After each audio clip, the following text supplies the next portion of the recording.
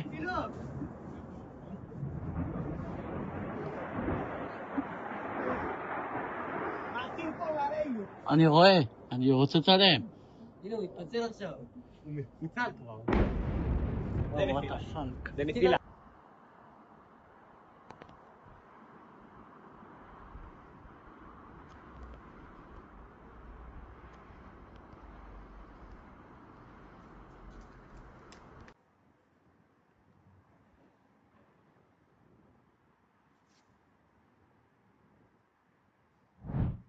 अल्लाह अकबर। देखा आपने, नेतन्याहू 4 घंटे पहले यह बोल चुका है कि ईरान बेकार हो चुका है, हमला करने लायक नहीं है। उसी वक्त एक और मामला सामने आया। ईरान ने कहा हमने इजराइल के इंटरनल सिक्योरिटी मिनिस्ट्री की बिल्डिंग को टारगेट किया और वो हिट भी हुई। बात दिक्कत ये हो जा रही है यार कि इजराइल छुपा रहा है। आएगी इसकी इंशाल्लाह 2 दिन बाद वीडियो दिखाऊंगा सुकून से। लेकिन ईरान ने कंफर्म किया है, अल जजीरा से लेकर तमाम अखबारों ने कंफर्म किया है। उधर बहरीन ने भी कहा है कि हमने 5 ड्रोन और मिसाइल ईरान की रोकी है। याद रखना दिमाग में, नेतन्याहू बोल के गया है 5 घंटे पहले कि ईरान मिसाइल लॉन्च नहीं कर सकता, उसके पास कैपेबिलिटी ही नहीं है। तो यह आसमान से जिब्रील मिसाइल दाग रहे हैं। अरब देश नाराज है ट्रंप से, अंधा पैसा खिला रहा है, अमेरिका हथियार दे रहा है अरब को। और उसके बाद यूएई के राष्ट्रपति से डोनाल्ड ट्रंप ने फोन पर बात की है। उधर ईरान ने आईआरजीसी ने पहले ही वार्निंग दे दी है और आप लोगों से भी उम्मीद है कि इस वीडियो को खूब शेयर करेंगे। दोस्तों, आईआरजीसी ने कहा है कि इजराइल फॉल्स फ्लैग अटैक करने वाला है। समझिए क्या होता है, सीधी बात बता रहा हूं आसान जबान में। इजराइल अमेरिका पर हमला करेगा, आईआरजीसी ने कहा है। सऊदी अरब की ऑयल रिफाइनरी पर इजराइल हमला करेगा और नाम लगाएगा ईरान का।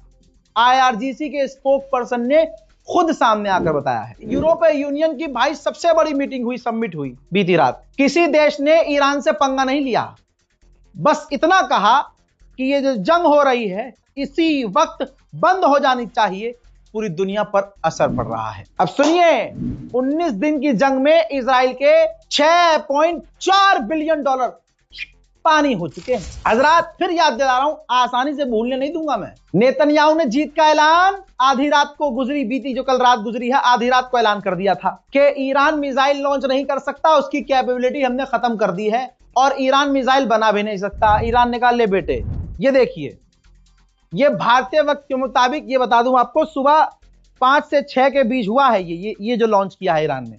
ईरान ने कई तरह की एडवांस मिसाइलें दुश्मन के ठिकानों की तरफ लॉन्च की है और शहीदों की तस्वीरें मिसाइल पर चिपकाई हुई थी। जो ईरान के शोहदा हैं, ईरान में इस जंग में जो लोग शहीद हुए, उनकी तस्वीर चिपका चिपका मिसाइल पर इजराइल पर दागी ईरान ने। अभी जंग नहीं रुकेगी, जंग और बढ़ेगी, अभी अकड़ निकलना बाकी है। रिपोर्ट यह आ रही है कि हजारों सैनिकों के साथ डोनाल्ड ट्रंप 3 और वॉरशिप मिडिल ईस्ट की तरफ रवाना करने वाला। ईरान के राष्ट्रपति ने जो कहा वो दुनिया के हर इंसान को सुनना समझना चाहिए।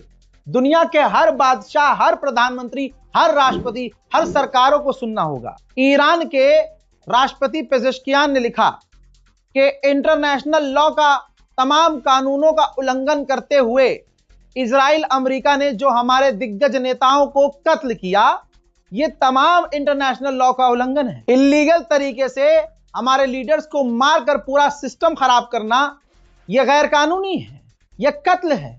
और अगर आज अमेरिका और इजराइल के खिलाफ और उनकी इन हरकतों के खिलाफ आपने स्टैंड नहीं लिया तो दुनिया याद रखे, इजराइल अमेरिका के आतंक की आग कल आपके यहां भी पहुंचेगी। फ्रांस को बहुत जल्द समझ में आ गया है कि ईरान किस मूड में है। फ्रांस के राष्ट्रपति इमैनुअल मैक्रोन नेशनल टेलीविजन पर सामने आए, मीडिया के सामने आए और उन्होंने साफ कह दिया कि स्ट्रेट ऑफ हॉर्मुज खुलवाने के लिए जबरदस्ती की जंग में हम नहीं कूदेंगे। समझ गए आप, फ्रांस पीछे हट गया है। इस वक्त यूएनएससी की सीरियस डीप मीटिंग चल रही है। ईरान ने जो गल्फ देशों के ऑयल रिफाइनरी और गैस सिस्टम को उड़ाया है, उस पर डीप सोच रहा है भाई कि क्या किया जाए ईरान के खिलाफ। कौन? यूएनएससी। ये जितने संगठन हैं हराम के, ये जितने भी हैं, यूएनएससी, पीएनएससी, सोचिए ये 3 साल से गाजा पर कुछ न कर पाए, लेकिन अब पूरी ताकत इस्तेमाल करेंगे ईरान के खिलाफ। बताइए, यूएई कह रहा है कि हमने हिजबुल्लाह के आतंकवादी नेटवर्क को अपने यहां डिसमेंटल किया है। अब तक यूएई में आतंकवाद नहीं था, भाई कुल मिला के यूएई क्या कर रहा है, जो भी यूएई में हो रहे धमाके की वीडियो फोटो खींच के अपलोड कर रहा है या इंफॉर्मेशन यहां से वहां कर रहा है, उनको गिरफ्तार कर रहा है। कह रहा है हिजबुल्लाह के आतंकवादी हैं, ईरान के समर्थकों को गल्फ पता है कैसे देख रहा है, आतंकवादी। तो गल्फ में रहने वाले तमाम मेरे मुसलमान भाइयों से हाथ जोड़कर अपील है, मेहरबानी करके मुझे कोई वीडियो मत भेजो, किसी और को फोटो वीडियो मत भेजो।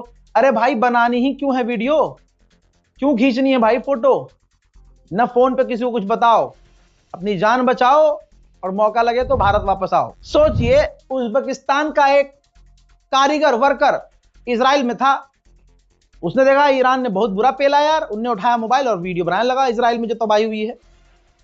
तो इजराइल की पुलिस ने उस उज्बेकिस्तान के वर्कर को गिरफ्तार कर लिया।